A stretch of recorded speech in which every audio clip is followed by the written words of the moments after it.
Un bac scientifique à Orléans, première année pharmacie à Tours, puis finalement préparation d'un BTS biologie à Paris, avant d'être embauchée chez Rhône Poulenc en tant que technicienne de laboratoire de recherche. La découverte d'allergies liées à son activité en laboratoire lui ôte toute chance de progression dans ce qu'elle aimait faire. Elle décide donc de passer un DECF, diplôme d'études comptables et financières, pour intégrer le pôle financier où elle occupe différentes fonctions. Comptable, contrôleur gestion, crédit manager de la société, avant d'être responsable d'un service client. Déjà, le parcours est atypique, mais Christelle Fromentin, à 45 ans, a d'autres projets. Christelle Fromentin, bonjour. Bonjour. On vient de voir votre parcours professionnel dans une grande entreprise et vous avez décidé de tout changer. Quel en était le déclic ? En fait, après 25 ans de salariat dans cette entreprise, j'avais demandé à évoluer et les postes qu'on me proposait ne m'attiraient pas du tout. Et puis en rentrant de congé d'été, je suis allée voir le service RH puisque j'avais entendu parler d'un plan social dans une des filiales. Et au cours de cet entretien, en fait, j'ai découvert qu'il y avait effectivement des conditions financières très intéressantes pour partir de la société et créer sa propre entreprise. L'idée, c'était que j'avais une passion depuis très longtemps, voire depuis l'adolescence, on va dire. J'avais la passion de la décoration. Et je me suis dit, c'est l'occasion ou jamais de donner un sens à ma vie professionnelle, à la dernière partie de ma carrière, en fait. Vous avez donc commencé par ouvrir une boutique sur Lyon avec un concept original, une boutique de décoration et un salon de thé. L'idée était de proposer à mes clients un endroit convivial et d'allier mes deux passions qui sont la décoration et le thé. Donc je voulais proposer à mes clients un moment plaisir en fait, installé pour prendre le thé au milieu des objets de décoration, des meubles relookés, etc. Pour ça, j'ai dû suivre des formations. D'abord une formation en décoration pour me donner une légitimité. Et puis je suis allée me former à l'école du thé à Paris pour connaître toutes les subtilités du thé et de la dégustation. J'ai aussi dû entreprendre beaucoup de démarches administratives. Ça m'a pris beaucoup de temps avant d'ouvrir la boutique, puisqu'il fallait pour le thé et la pâtisserie suivre une formation d'hygiène. Il fallait faire une demande pour ouvrir un établissement recevant du public avec toutes les normes pour les handicapés. Une demande pour la couleur de la façade, qui était assez réglementée aussi puisque je suis au centre de Lyon. Et puis une demande pour ouvrir une terrasse, pour mettre quelques tables dehors. Donc tout ça, c'était un travail assez fastidieux qui m'a demandé beaucoup de temps avant de pouvoir ouvrir. Ensuite, vous vous réorientez vers le relooking de meubles en consacrant 100% de votre temps. Pourquoi cette décision ?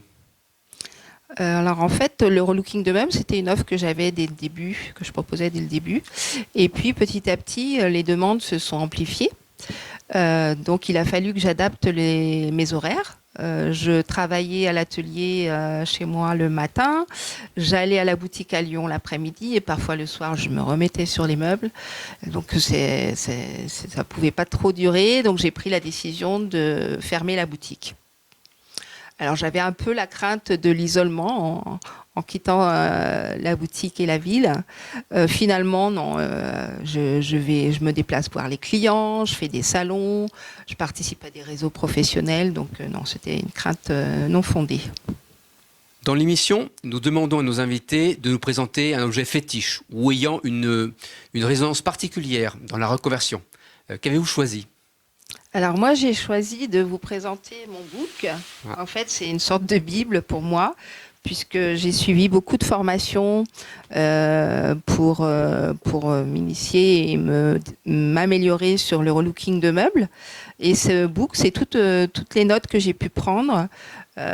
Comme je n'ai plus la contrainte des horaires d'une boutique, je suis beaucoup plus disponible pour justement m'améliorer. Donc voilà, ça c'est mon petit book. Si je le perdais, je serais très embêtée. Donc est-ce qu'on trouve par exemple dans ce book ? Alors il y a les techniques, il y a des recettes, il y a des échantillons de couleurs. couleurs. La caméra là. Il y a beaucoup de choses qui me sont très utiles. D'accord, ok. Donc il y a plein de choses. Hop. Voilà, il y a beaucoup de peinture. Oui, ça c'est Voilà, vraiment et- mon métier aujourd'hui. Ok. Voilà. Ok.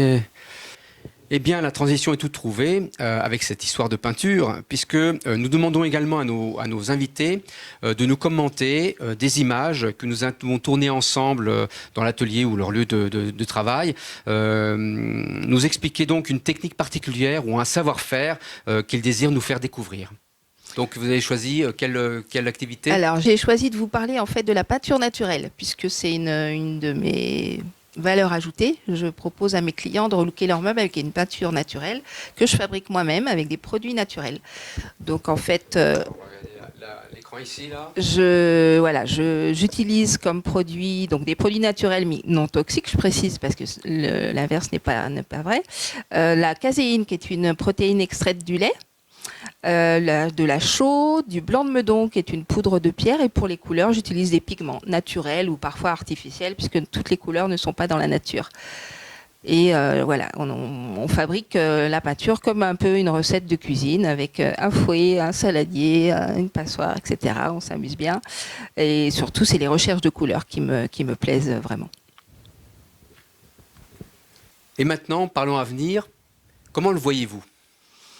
Pour l'avenir, je souhaiterais développer la création artistique et pour cela, je me rapproche des décorateurs et architectes d'intérieur qui travaillent avec des professionnels de type hôtel, restaurant, même entreprise.